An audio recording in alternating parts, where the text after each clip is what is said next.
The Axeman of New Orleans, jazz, death, and mystery. He came at night, silent as a ghost, and left behind a trail of blood and broken locks. But what kind of killer sends letters to newspapers, claiming to be a demon, and orders an entire city to play jazz to avoid death? Was it madness, manipulation, or something darker?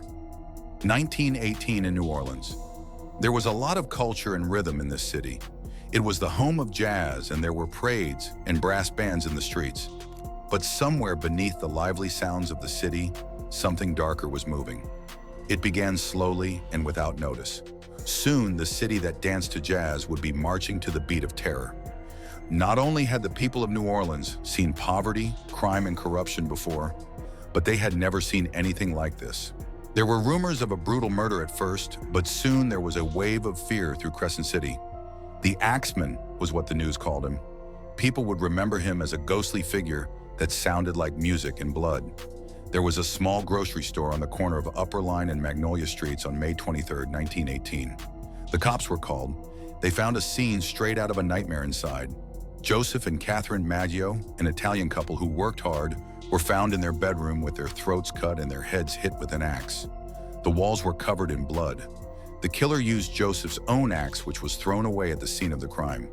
There was no theft by force, taken nothing valuable.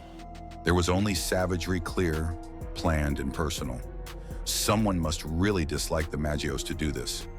The investigators were confused.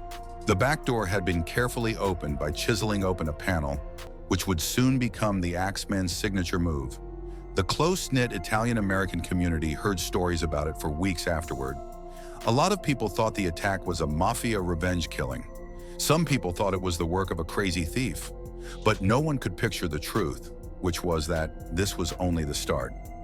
As summer 1918 came on, more and more people were being killed. Another Italian grocery store owner, Louis Basumer, and his lover, Anna Lowe, were attacked in bed in June. Both of their heads were hit with an axe. Another grocery store owner, Joseph Romano, was found dead in his home in August. When his cousins found the body, they said they saw a big man in a dark suit and slouch hat running away into the night. The strange rite used for each attack was the same. The killer took a knife and a piece of wood off the back door, then crept inside and hit the victims while they were sleeping. As if the killer wanted to show that their own tools had become tools of death, they left behind the murder weapon, which was almost always the victim's axe. Still, the reason was not clear. It was usually Italian newcomers, and a lot of them worked as grocery store clerks. Was the killer going after a certain group, or were these people who lived above their shops and were alone and easy targets? As the dead began to pile up, New Orleans fell into chaos. There were so many people who wanted new bolts and chains that lockmakers couldn't keep up. People slept in shifts, and shotguns were kept at their doors to keep people out. Newspapers were full of rumors. Fear became the new music of the city. The case then took a scary turn in March 1919. The Times-Picayune got a letter on March 13th that was signed by the Axeman and had very fancy handwriting. "They've never caught me and they never will. I am a spirit and a monster from the hottest hell. I am not a person. On Earth time, at 12:15 a.m. next Tuesday night, I will pass over New Orleans. I won't hurt people whose homes have jazz bands playing. One thing is for sure, anyone who doesn't jazz it up that night will be fired." The city was shocked. Was this the real killer or just someone playing a mean joke? No one knew, but there was one thing that was certain: no one wanted to risk it. New Orleans became a city of music that Tuesday night, March 19th, 1919. Every bar, club, and home was full of jazz. On the streets, bands played, families danced out of fear, and the eerie sounds of trumpets and clarinets could be heard through the darkness. There were no killings that night. The Axeman's jazz decree turned out to be the strangest part of American crime history, whether it was done on purpose or by accident. The Axeman wrote the letter for what reason?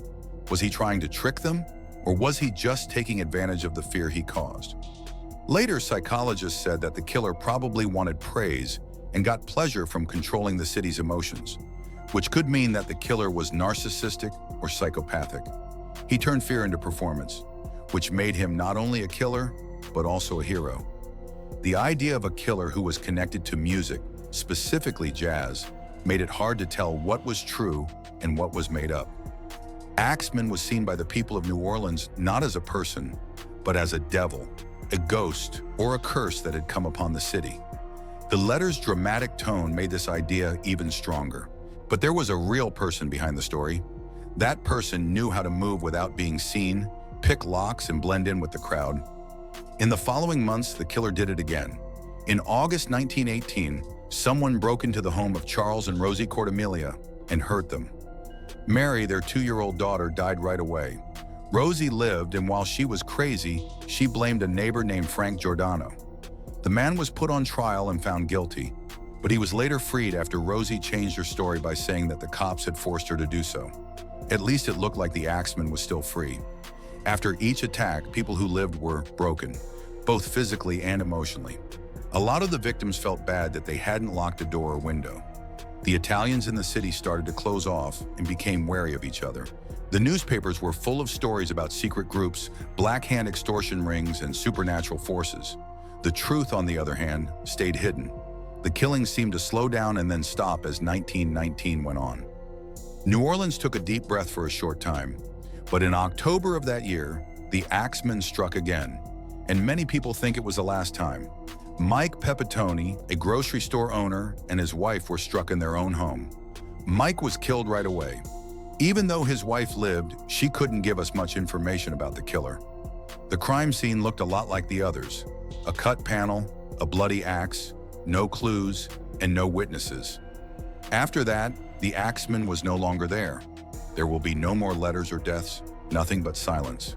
The police never caught a clear culprit. A local thief named Joseph Momfrey, or Mumfrey, was said to have been shot dead in Los Angeles years later by one of the Axeman's survivors. But researchers haven't found much proof that he was involved with the crimes. Others thought the Axeman might have been a temporary worker who moved along the train lines and killed people as he went. Still others thought that more than one killer might have been involved, and that all of their horrible crimes were being grouped together under one scary name. The truth is that the Axeman's name is still one of the biggest mysteries in the history of American crime. At the same time that the Axeman was terrorizing people, jazz was spreading across America from the streets of New Orleans. Why would a serial killer become so interested in music of joy and improvisation? It's strange, almost magical. Many historians see the Axeman as a dark reflection of his city. Crazy, intense, unpredictable, and very American. Since then, the jazz night that saved the city has become a tale. It's been told in songs, books, and even TV shows. Joseph Davila wrote a jazz song called The Mysterious Axeman's Jazz, Don't Scare Me, Papa, in 1919. The city turned to music even when it was scared. That's how New Orleans fought back. If we want to learn more about the Axeman's thinking, modern criminal psychology might be able to help. His personal, repeated, and ritualistic ways of doing things make him seem like someone who is compelled to do them. Since there was no sexual attack or theft, it's likely that the killer was driven by control and anger instead of greed or desire. Some experts say that the Axeman is similar to early serial killers like H.H. Holmes or London's Jack the Ripper men who seemed normal but were actually very evil. Just like them, the Axeman may have felt like he wasn't seen, strong, or vulnerable. The letter to the press wasn't just a threat, it was also an act of pride. He did not want to be seen. The killing stopped more than 100 years ago, but the story never went away. The Axeman of New Orleans story is still interesting, and not just because he was never caught. It's interesting because of what he stands for. The case shows a time when a city known for its music, light, and life had to face its own shadow. People go on ghost trips down those same dark streets even now. The homes are gone, and most people have forgotten the names of the people who died. But the sound of jazz still echoes the sound that used to keep death away. The Axeman wasn't just a person, he was a story about how fear spreads faster than any killer. That may be why his story lives on, because every time and place has its own Axeman, the evil that comes in when we least expect it. Don't let the next mystery pass you by. Subscribe and stay with us as we dig deeper into the minds that haunt history.